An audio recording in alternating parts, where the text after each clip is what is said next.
what we're doing today is simulating a pipe burst in your ceiling from like a second-story laundry room. So we're just taking a simple garden hose, we've drilled a hole and put it down into the cavity. And then we'll start the water.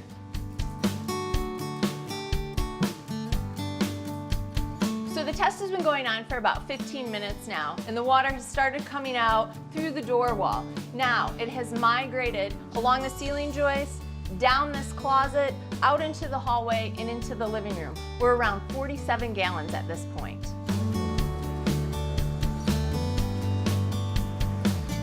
So we're about 35 minutes into the test and about 80 gallons of water has come through the kitchen. So we're starting to notice that the drywall is graying up here. That's telling me water is in that cavity. You can kind of see a line where it frames out where that joist cavity is because our structural beam runs this way throughout the house.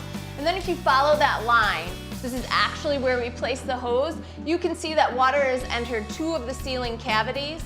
Now we've noticed that water is coming out of these outlets, so that tells me the water is starting to travel this way as well.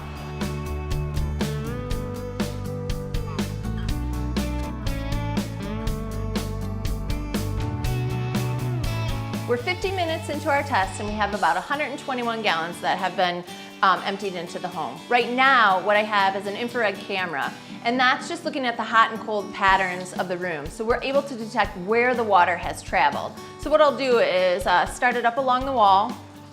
You can see the water has migrated down the wall. And then when I bring it up towards the ceiling, you can see where the water has traveled through the ceiling cavity and where the high concentrations of the water are.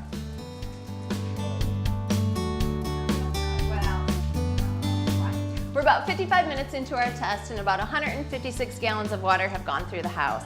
So what we're starting to see now is that the drywall is becoming compromised.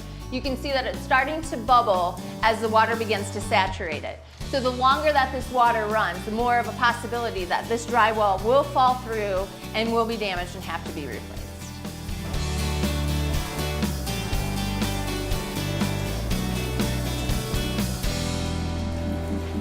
We're a little over 60 minutes into our test and approximately 165 gallons have come through the house. As you can see in the hallway, the carpet and pad are completely saturated. And with any water loss, that water goes from wet to dry. So you can see right over here, carpet is wet, water's coming up, and now it's starting to wick up on the wood.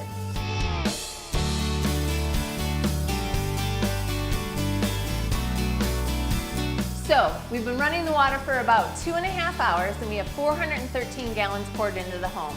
We've cut the water off. So what you see now is that there is saturation of the carpet, it's ran on the vinyl, under the cabinets. You even see that the drywall, the paint has bubbles in it, blistered from the water.